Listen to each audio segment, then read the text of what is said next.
Hey guys, welcome back. Today's video is going to be about disappointing products. These are products that just did not work out for me. Maybe I used them incorrectly, maybe they weren't right for my skin type or my skin tone. Please let me know if you love these products that I'm going to be talking about because they disappointed me in one way or another and I'm just going to share them with you guys. Hopefully save you some money. Feel free to voice your opinions below and let's just get into it. Alright, so the very first thing I'm going to mention, I picked this up when I went to Ulta and I didn't include it in my haul. I'm not sure if I included it in my haul actually, but I don't like it. It's the Jergens Wet Skin Moisturizer. This is supposed to be a in-shower body moisturizer. So you're supposed to do your whole shower routine and once you're done, before drying off, you kind of work this into your skin, into your arms, into your legs, but you don't wipe it off. You kind of just towel off, pat your skin dry, and this is supposed to really lock in that moisture because right after a shower is supposedly when your skin is at its peak moisture moment, according to this. I didn't like it. It made me feel very greasy, very oily. It was kind of hard to work with, and I like to dry myself off. I don't feel like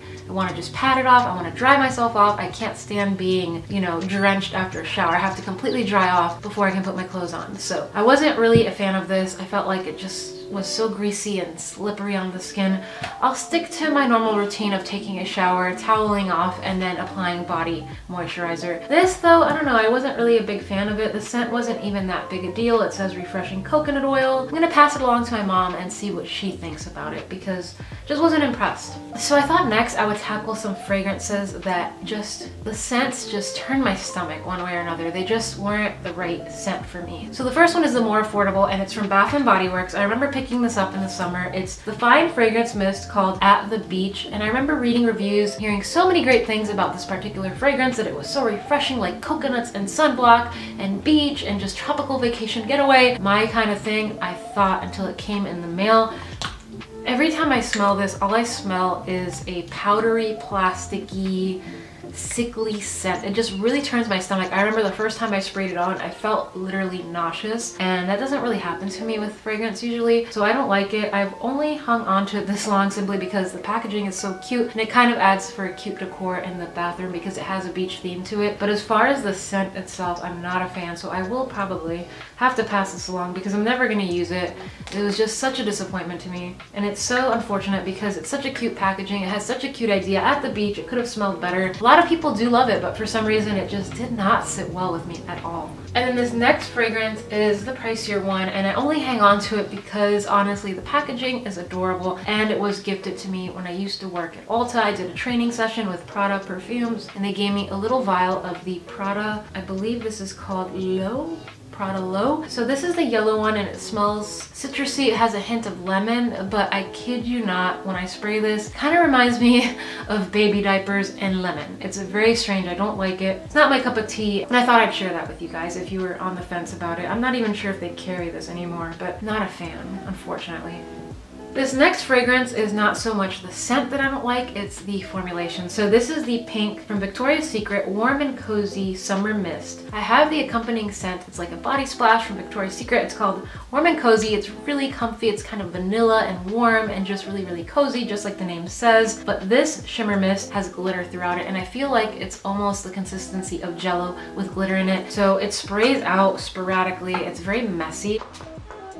And I feel like it's so gooey and it's just, I don't know, I just do not like the formulation of this product. I love the scent, but as far as this particular product, the shimmer mist, not a fan. I've mentioned before in a past disappointing products on my channel, the glittery kind of shimmery mist that come from Bath & Body Works, just like this, also not a fan because it's just not natural looking and it's very, very sticky. So I would say stay away from the shimmer mist because it's much better to just get the simple body splash if that's what you're going for, a scent versus glitter. If you want some highlight, just take powder highlight and rub it into your skin, mix it in with moisturizer, and you're gonna get a much more natural glow. So no. This next thing is a huge disappointment because it cost me $13 and I'm gonna try my best to return it. I did not like it. I'll hang on to it for a little while in case you guys want to let me know how to properly use it in the comments box below because I had the trickiest trouble working with these guys. And it's the Ardell Magnetic Accents. These are the lashes that I picked up. They're the outer corner. You just kind of pop on the top, pop on the bottom. They're supposed to magnetize together and hold on. I couldn't even get one of these on. I tried this one eye, I put one on this eye, and then I'd go in with the under. They wouldn't clamp together, they would just fall off, they wouldn't stay straight, they wouldn't stay in place. It was the hardest thing in the world, and I'll play with it a little bit more, try to give it one more chance, but so far it's not giving me that 5-second application that I was reading in the reviews, that it was so easy, it applied in 5 seconds and just no glue, no mess. Honestly, I am fine with glue if it's just little accents, because you pop on the glue, you pop on the lash, and you're done. And I have some from Sephora that I love, easy to work with, easy to remove, so I don't know, this just didn't work for me, unfortunately. I was really excited about it too, so that's why I am super disappointed. So hopefully I can return them, or hopefully if I give it one last chance they'll work out for me, but so far not a fan at all. This next product is a makeup brush, the brand Luxie, and this is their 5112 small contouring brush. Now before I begin to tell you why this disappointed me, I wanted to let you know that I am a fan of Luxie brushes. I think they're incredibly soft. Packaging, their design is adorable. They're great brushes. I have a bunch of eye brushes. I have a couple of face brushes. I love them, but this one in particular, this small contouring brush, I don't know what it is about it. Didn't contour, didn't pick up enough product, didn't blend anything out. I felt like I was sitting there for 10 hours just trying to apply my bronzer or my contour. Tried applying blush with it, same thing. Didn't pop on any product, didn't blend, didn't do anything. It's a cute little brush. It's great if you want to keep it around for decoration, sit it in a mug somewhere on your vanity, but as far as working it with makeup and your face, it didn't apply anything. So this 5112 small contouring brush from Luxie was a pass for me, not impressed. This next product is a mascara that completely disappointed me. This is the Double Decker Lashes from Butter London. This is a $20+ mascara. It has a really nice wand to it, so I was really excited to play with it. I thought it was gonna really, you know, vamp up and amp up my lashes, give them some life and length, but this is a very dry formula. It's a brand new tube, so it shouldn't be that dry. I just wasn't impressed. It was flaky, it was clumpy, it transferred onto my lids. It was a hot mess. Not worth the $20 price range. Stick to drugstore. There's so much better out there from L'Oreal, the Voluminous Lash Paradise. This Double Decker Lashes was a double-decker disappointment.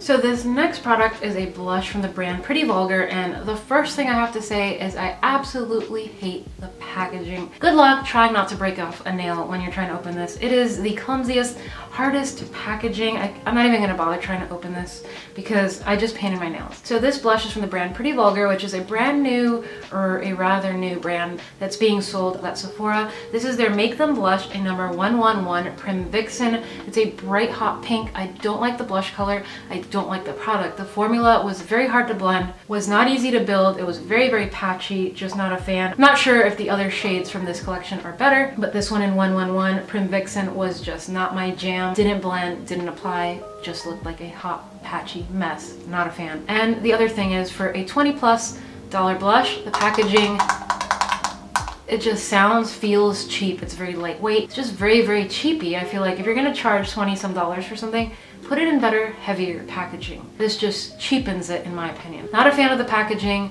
The quality of the packaging is cheap. The packaging is hard to open, and the blush is kind of crappy because it gave me a very patchy look. Wasn't easy to blend. And I've played with blushes that cost 99 cents that I've had just a better outcome with. So really not a fan of this Pretty Vulgar blush. Again, this is the only shade I've tried, but hopefully the other ones are better. I do not know. Let me know if you guys have any of the other shades and if you recommend a better one. But if they're gonna keep it in this cheap packaging, I suggest they lower the price tag. So this next product is from BareMinerals. This is their Invisible Light Translucent Powder Duo. Comes like this. I always keep my stuff in their packaging. I don't know, maybe it's like an OCD thing, but I like to do that as much as possible. But anyways, this is a duo powder product. So it comes with a matte translucent powder, which is perfect for setting the face, setting the under eye area, and then a more shimmery yet still translucent powder for just illuminating a little bit, just giving a little bit kind of like a shimmering veil over the skin. Don't like these because the shimmer in this is pretty much non-existent, and this is a chalky powdery mess. I felt like it looked cakey on the skin. Neither of these powders impressed me. I didn't like this. I do like the packaging. It is really nice. Expensive packaging. It has a really pretty mirror. I may use this to travel with and just use a mirror, maybe pop these two powders out and put something else like a blush and bronzer. I don't know, but wasn't blown away by this from BareMinerals at all. Alright, and then the last two things are both in palette form. So the first one is from the brand Real Her. Basically a blush trio. It even has a mirror, which I really like that. And as pretty as these blushes are, and I love the variety,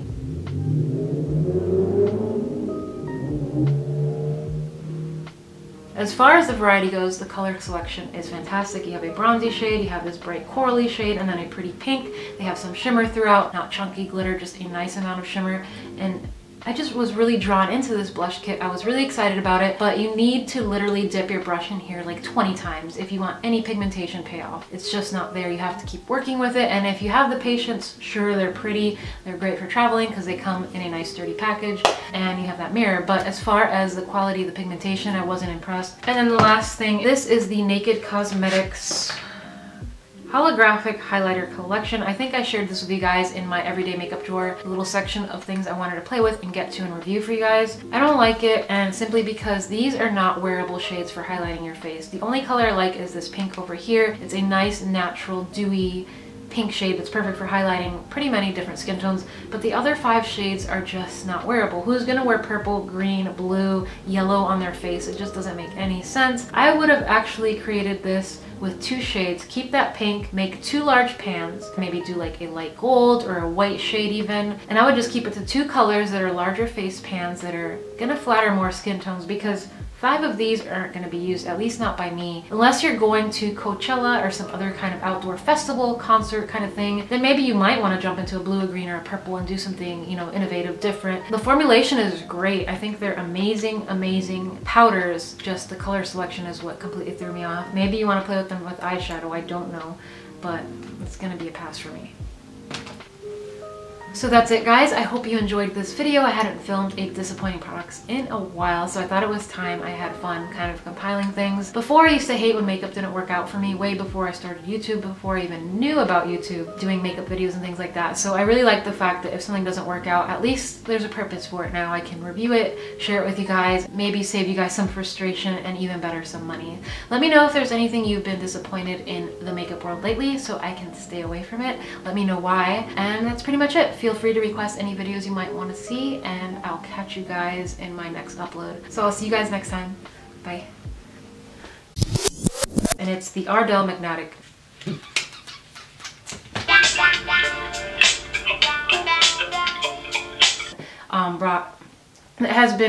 That has been